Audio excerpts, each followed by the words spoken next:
Oi, colegas, tudo bem? Eu sou a professora Célia Costa, formada em matemática e com pós-graduação em Direito Educacional. Eu estou aqui para bater um papo com vocês a convite da minha xará, professora Célia Magalhães, da Uniesp, e contar as minhas experiências sobre educação e tecnologia. Tenho mais de 30 anos dando aula e não existia tecnologia há um tempo atrás, vocês bem sabem disso. Desde aquela época, ainda que não tínhamos todos os recursos que temos hoje, eu sempre procurei provocar o meu aluno, motivar o meu aluno para a aula. Eu acho que isso foi um diferencial que me trouxe muita alegria na minha profissão. Um exemplo para vocês, ainda quando não tinha tecnologia, então eu colocava muitos desafios para eles e esses desafios tinham o propósito deles pensarem. Isso era o mais importante, né? Até hoje, é fazer o nosso aluno pensar. Eu brincava com eles naquela época, eu dizia assim, eu vou dar nota 10, porque vocês sabem, né, que o que motiva muito o aluno é a nota, infelizmente. Então eu falava assim, olha, eu vou dar 10 para o aluno, 10 de bimestre, de trimestre, dependendo da época que eu estava dando aula, e do colégio também. Vou dar 10 para o aluno que contar para mim de 1 até 1 milhão durante a minha aula, só isso. E eles ficavam, né? Como assim, professora? É só contar assim, 1, não, tem pegadinha. Eu falei, não, é contar de 1 até 1 milhão na minha aula. Aí eles começavam, não, mas isso daí é muito fácil. Eu falei, vocês acham fácil? Se fosse fácil, eu iria dar 10? Não, professora, mas eu posso contar assim? 1, 2, 3, 4, 5, 6, 7, 8, 9, 10, 11... Pode contar do jeito que você quiser. Mas quando chegar no 1000, eu posso fazer 1000? 1001, 2, 3, 4, 5, 6, 7, 8, 9... Pode contar do jeito... Desde que você conte para mim a sequência, né? E que chegue a 1 milhão. E eles ficavam, né? Que tinha pegadinha, como que era, como que não era. E aí, tinha sempre aquele que falava assim, posso começar? Aí eu falava, vocês entenderam bem que é durante a aula, você tem que contar durante a aula. Sim, nós entendemos. A minha aula tinha, em algumas escolas, 40 minutos, em outras 50 minutos. E aí eu falava, espera um pouquinho, antes de começar, vocês acreditam que vai ser possível contar de 1 a 1 milhão durante a minha aula? Vamos fazer aqui um treino, vamos pensar.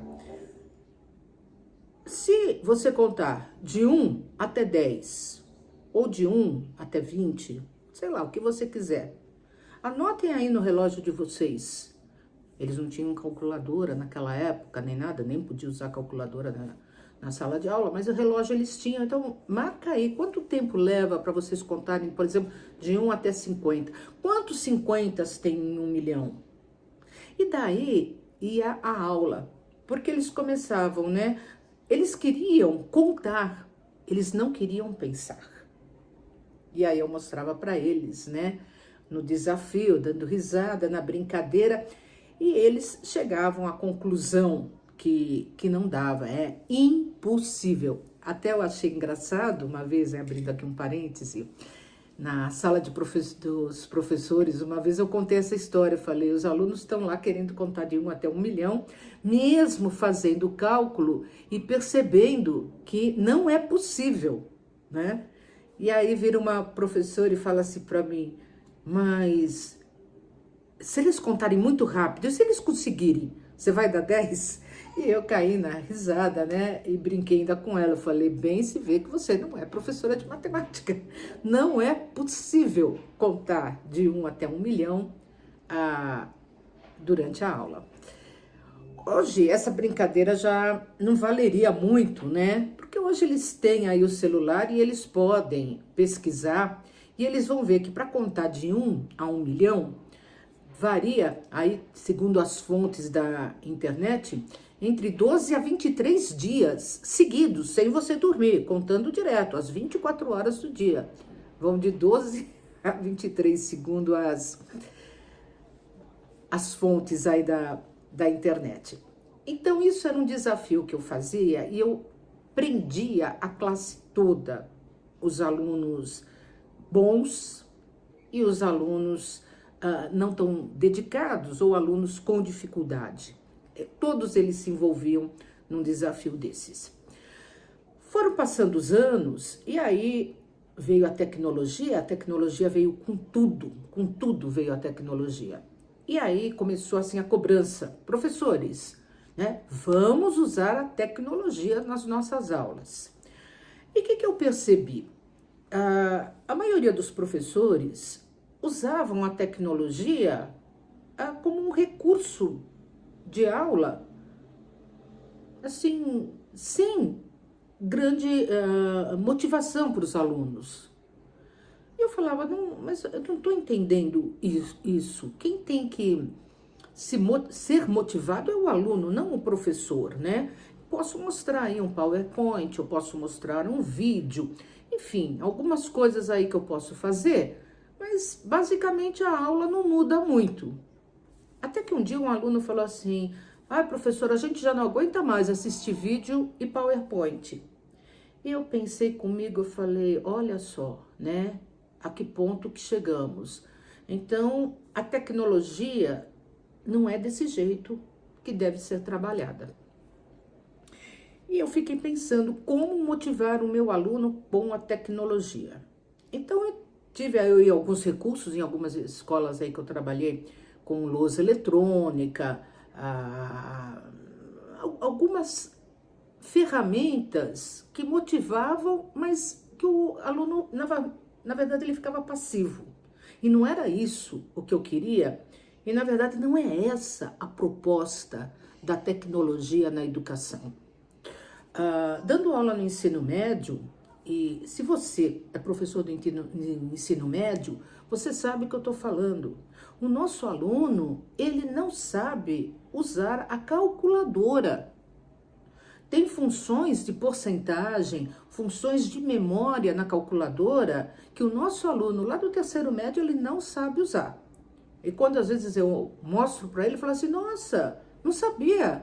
É sempre assim? É sempre assim, é uma máquina. Eu falo para ele, ela está programada, ela é sempre dessa maneira.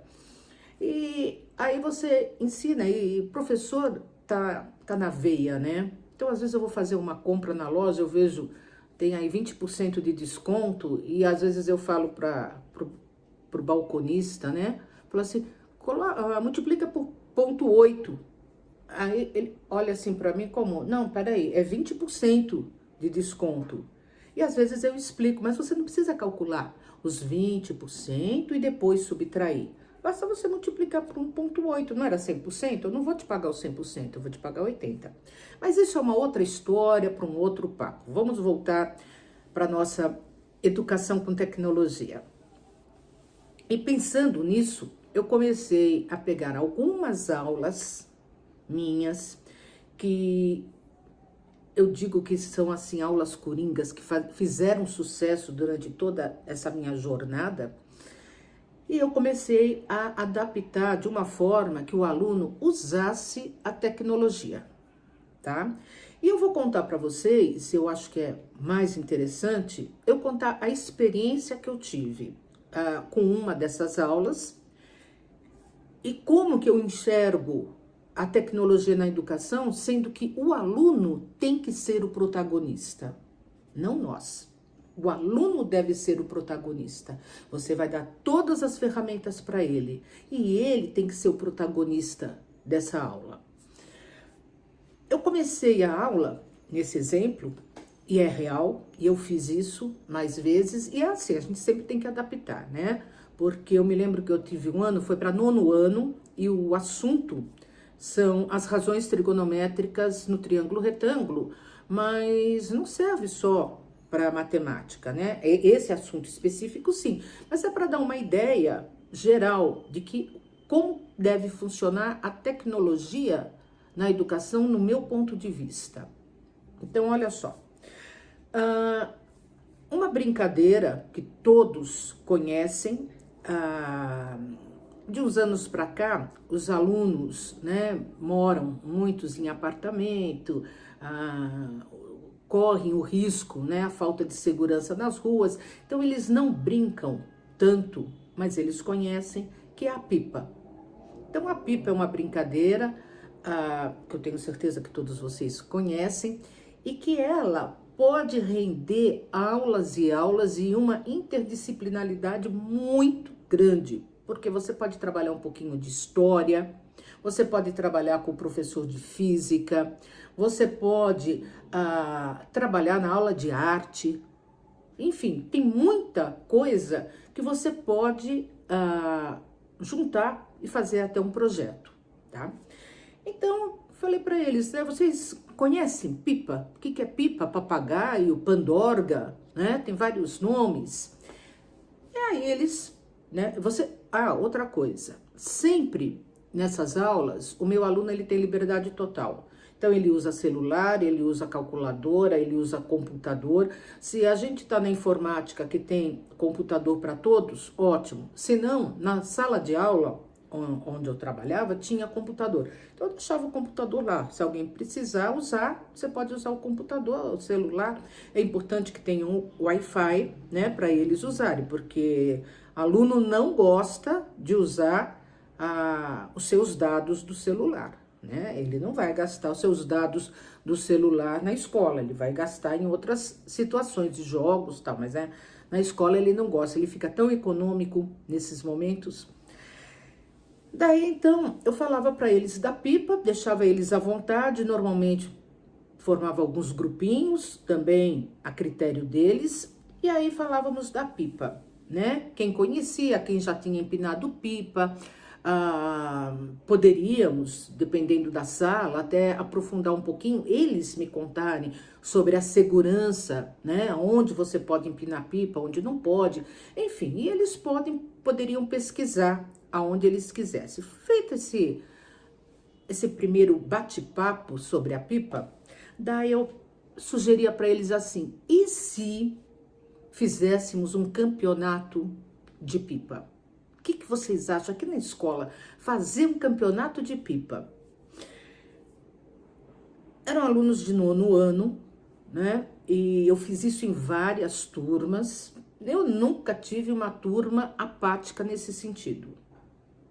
Porque também depende de como você motivar, né? E eu me entusiasmo muito com essas coisas. Então eu me entusiasmava falando da pipa, um contava uma história, outro contava outra, e se fizéssemos um campeonato de pipa? Então eles ficavam motivados, pô, é legal, é sério? Eles falavam, é sério, é isso mesmo? É isso mesmo. Vamos fazer o seguinte, eu ainda não falei nada para coordenação, para direção, eu ainda não falei nada.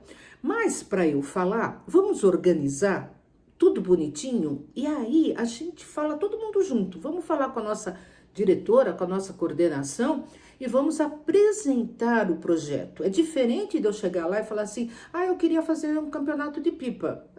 Vai falar, mas para que o campeonato de pipa? Nós não temos espaço, não tem lugar. Enfim, vamos fazer um projeto, né? E a gente vai pedir para a direção, para a coordenação, se arruma um lugar para nós realizarmos esse evento. E eles ficaram super entusiasmados. Então eu colocava lá, né? Vamos fazer o nosso campeonato de pipa. E, bom, se é um campeonato, vai ter que ter premiação. Qual será a premiação? O que nós vamos premiar? E aí eles falavam, né? Eles falando. Podiam usar o celular, podiam fazer tudo, podiam pesquisar. Tinha alunos, né, nos últimos anos que até falavam, assim, professora, em tal lugar, fora até do Brasil, existem campeonatos muito sérios de pipa. E aí eles iam falando. E o que a gente pode premiar? A gente pode premiar, por exemplo, o tamanho da pipa, a beleza da pipa. E aí a gente ia falando, né? Pronto, o tamanho, a gente pode convidar alguns professores para serem jurados. A beleza da pipa, a gente pode ver alguém que entenda, né? De arte, de cores, enfim. Uma técnica de construção, né? Se fosse um professor de educação, de física, então ele poderia, né, trabalhar também a construção, professor de matemática também. Então, como que seria a construção? Os ventos, a gente poderia falar, melhor época, professor de ciências, enfim, né? Surge muita coisa para ser premiada num campeonato de pipa. Até que, se ninguém falava nada, eu cutucava. Mas normalmente algum falava, né? Altura da pipa. Se eles não falassem, eu cutucava. Eu falava assim, bom, gente, ó, tamanho, beleza, técnica de construção, isso daí podia ser qualquer coisa, né? Campeonato de qualquer coisa. O que poderia ser uma coisa específica da pipa? Daí vinha o negócio, a altura. Legal, então nós vamos premiar a altura, a que tiver mais alta. Pronto, chegou aonde eu queria, a altura da pipa. Hoje, com a tecnologia, eu falo assim para eles, como medir a altura da pipa? Pessoal, é muito legal quando você vai trabalhar a tecnologia, que você não faça uma pergunta, que ele vai lá no Google, ele encontra essa pergunta pronta. Então, eu pesquiso muito isso, porque durante a aula tem que ser para eles pesquisarem, para eles falarem, e não eu. Então, sabe, não vai ter graça nenhuma se o aluno chegar lá e colocar assim, como calcular a medida, a altura de uma pipa? É assim, ponto, professora, tá resolvido, tal, né? Aí não vai ter graça. Se vocês pesquisarem, é difícil, tá? Não tem, vocês vão encontrar beleza, tal, altura. Inclusive, tem campeonatos que eles não dão premiação para altura. Mas nós queremos dar a premiação para a altura da pipa. Então, vamos lá. Como será que pode ser calculado a altura, né? Como pode ser calculada a altura de uma pipa? Como que a gente pode calcular a altura de um prédio? Como que os astrônomos faziam isso na época que não tinha essa tecnologia toda? E daí eles vão pesquisar na internet. Você marca um tempo, tô dando aí 10 minutos para vocês. Então, vão lá, pesquisem. E vai pesquisando. Os grupos, aí eles já estão em grupos, e um quer falar, outro quer falar, até que alguém fala, né, que é de trigonometria. Se eles não falam, aí entra o papel, né, do professor mediador. Então, vamos ver razões trigonométricas? Para que serve razões trigonométricas? Estão ouvindo falar? Seno, cosseno, tangente, o que é? Seno de um ângulo, cosseno de um ângulo, tangente de um ângulo, tá? O que é isso daí? E eles vão pesquisando. Tudo isso daí, eu peço sempre que eles anotem no caderno, tá? Se eles estão em grupo, eu peço para um escrever e colocar o nome de quem está naquele grupo e vai escrevendo todas essas informações que eles vão pegando da internet. Eles veem o que é seno, cosseno, tangente, como calcular isso.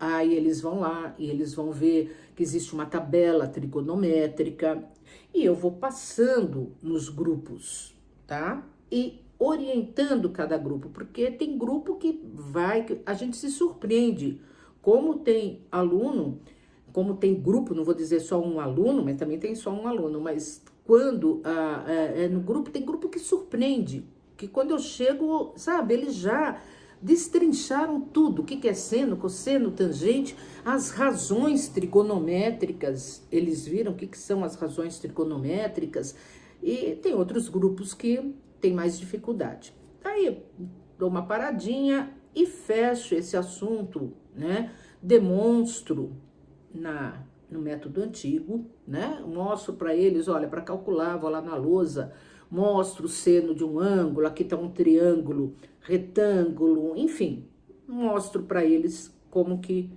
funciona. Depois de falarmos, né, às vezes leva mais de uma aula, porque o que mata o professor é o planejamento, de você ter 2, 3 aulas, 4 aulas. O ideal muitas vezes é você deixar, né, a critério do aluno, deixa o aluno pesquisar. Tem salas que vão mais rápidas, tem salas que são mais devagar, vamos no tempo deles. Daí falamos já sobre as razões trigonométricas, né?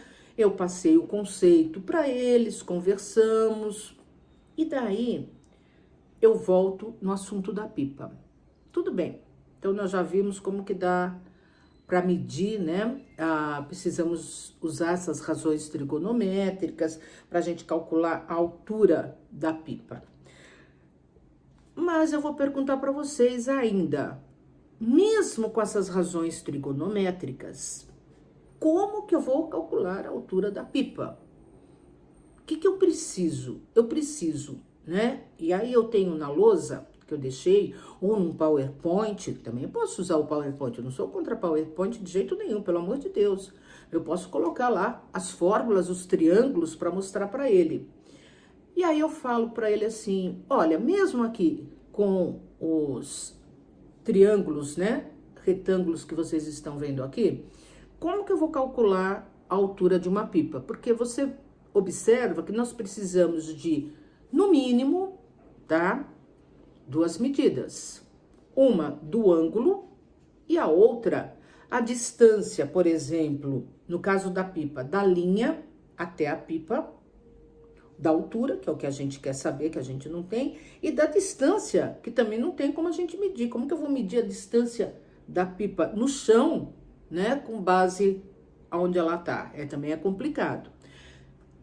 E aí eles, imediatamente eles falam, né? Ah, professora, é pela linha. Você mede a linha, né? Põe 50 metros de linha, solta a linha e você já tem essa distância. Tá, mas só com essa distância eu preciso de um ângulo. Porque veja bem, ó, vamos supor, a minha pipa tá aqui. Eu gastei 50 metros aqui, a minha distância do carretel à pipa. A mesma distância, uma pipa tá aqui, outra pipa tá aqui, outra pipa tá aqui. A mesma distância da linha. Não sei se deu para vocês entenderem, mas eu não mexi na distância. Mas a pipa pode estar mais alta ou ela pode estar mais baixa com a mesma linha que eu dei, tá? E aí eles concordam, eles veem isso, eles enxergam isso. Então, vem de novo o ângulo, falta o ângulo. E como calcular o ângulo? Eles vão procurar na internet e eles também vão ter dificuldade, porque não tem isso daí pronto. Porque o aluno vai procurar como calcular o ângulo de uma pipa, como calcular o ângulo da linha, né, de uma pipa no alto, e ele vai procurar, e é importante isso, que você ensine também o nosso aluno a pesquisar, né? Se algum aluno achar, ele vai falar, eu achei aqui, olha, é assim que se calcula. Até quando eu estava dando aula não tinha, ninguém achou isso. Daí eu falo assim, e daí, pessoal, presta bem atenção, para calcular o ângulo, né, o ângulo da pipa, não seria mais ou menos o mesmo ângulo de calcular, por exemplo, a rampa de um caminhão cegonheiro? Não sei se é cegonheiro ou se é caminhão cegonheira, não sei como que pronuncia. Mas não seria aquela mesma rampa? Ou uma rampa para você fazer que um deficiente físico, um cadeirante, consiga subir? Como que vamos fazer uma rampa? Como que a gente sabe o ângulo certo? Porque tem que ter um ângulo certo, né? Eu me lembro que meu irmão tinha um caminhão, né? Desses que carregava os carrinhos, que a gente chamava de cegonheira. E daí, quando a gente ia pegar o carrinho, ele sempre enroscava. Ele não subia, ele não tinha, a rampa não tinha a altura ideal para aquele carrinho. Ele raspava todo embaixo. Mas você vê que os carros, né, carros zeros, aí que cegonheiras aí carregam, e não raspa no chão. Então tem que ter um ângulo certo para você fazer isso. Ah, professora, tô procurando, não acho, não acho. Sempre eles procurando. Aí, não achou? Se achou, ótimo. Quem achou, explica, fala, todo mundo vai e pesquisa. Não achou? Aí você pode falar, né? Teodolito. Já ouviram falar de teodolito? Pesquisa aí. O que é teodolito? E aí eles vão pesquisar o que é o teodolito. Pesquisa aí o que é o teodolito. Vão fazer o teodolito, ou melhor, vão pesquisar o teodolito, vão falar o que é, vão perceber a importância do ângulo no nosso dia a dia. Isso é muito importante, porque eu tô falando da pipa, mas aí eles começam a ver que a rampa é utilizada, né, para uma série de coisas. O ângulo é utilizado numa série de coisas. E o teodolito passa a ser muito importante. E descobriram o que é o teodolito, e aí eu jogo uma coisa para eles. Pessoal, será que dá para fazer um teodolito? Pesquisa aí, teodolito caseiro. E agora o desafio é esse. Vocês vão pesquisar, vocês vão montar, vão trazer o material, na minha aula mesmo, tá? Para não ter que trabalhar em grupo em nenhum outro lugar. Vocês vão fazer, na minha aula vai ter uma aula para vocês fazerem um teodolito. Pessoal, eles montam teodolito com caninho, com canudinho, com copo de requeijão. Tem diversos modelos de teodolito na internet. Quando não tinha toda essa tecnologia, então eu pegava de um livro, eu xerocava, eu fazia, imprimia, mandava para eles, né? Distribuía para a classe, eles viam como faziam, tal.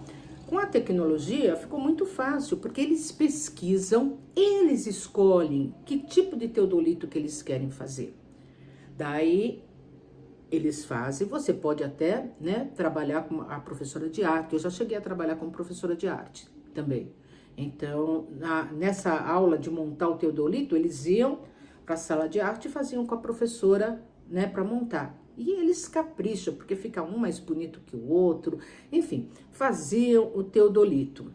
Depois disso, antes de medirmos a altura da pipa, vamos ver se esse teodolito funciona? Vamos lá. E aonde eu trabalhava tinha uma chácara. E nessa chácara tinham árvores, postes, tinham quadras, então tinha a cesta de basquete.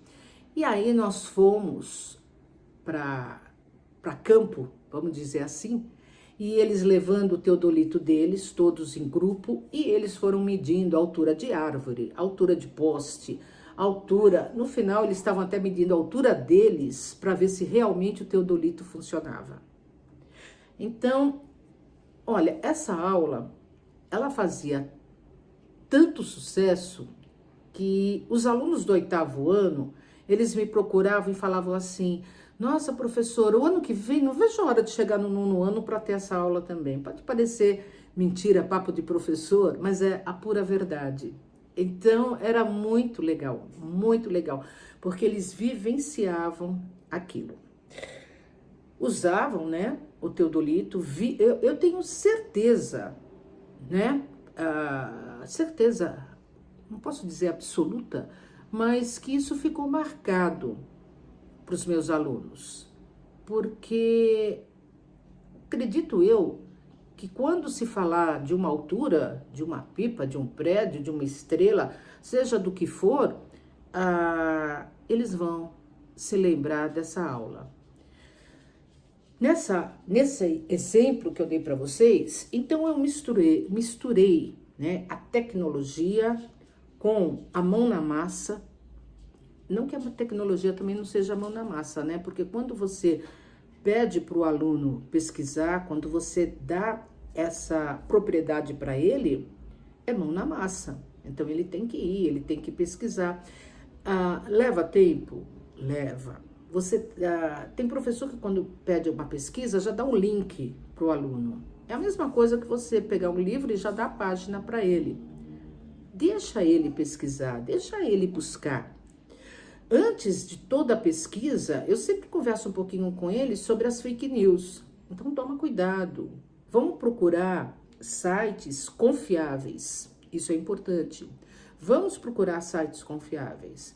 Eu já vi a tabela trigonométrica errada na internet. Eu já vi.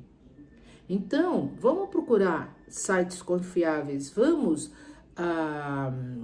checar, né? Se é isso mesmo com colegas. Olha, você também achou isso? É isso?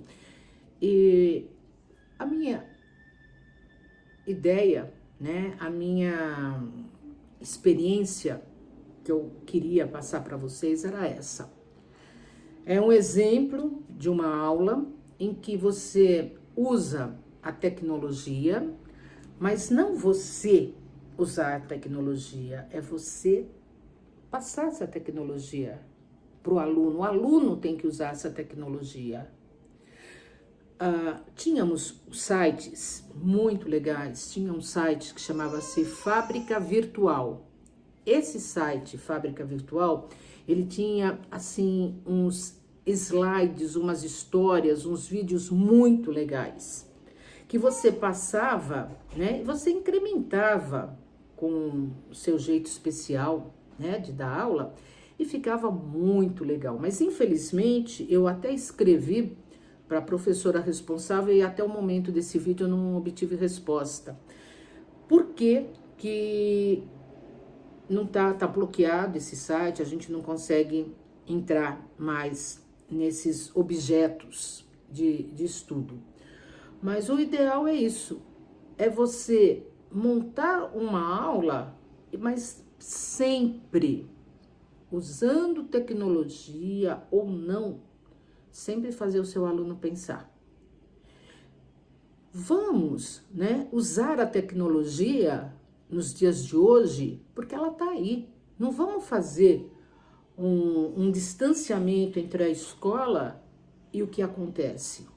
Então, o nosso aluno, ele tem que usar a calculadora? Tem que usar a calculadora. Todos os momentos, não.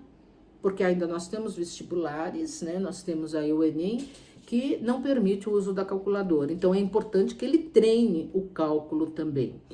Mas, de um modo geral, se você vai ensinar um conteúdo novo, aplicado a uma prática, deixa o seu aluno usar a tecnologia. Porque senão nós corremos o risco dele chegar lá no final de um ensino médio, de ele entrar numa faculdade e tá lá com uma calculadora financeira, uma calculadora científica e não saber usar. Tá certo? Pessoal, espero que vocês tenham gostado. O meu recado era esse. A minha visão de educação e tecnologia é essa. Obrigada a todos vocês e até um próximo momento, se Deus quiser. E Ele há de querer.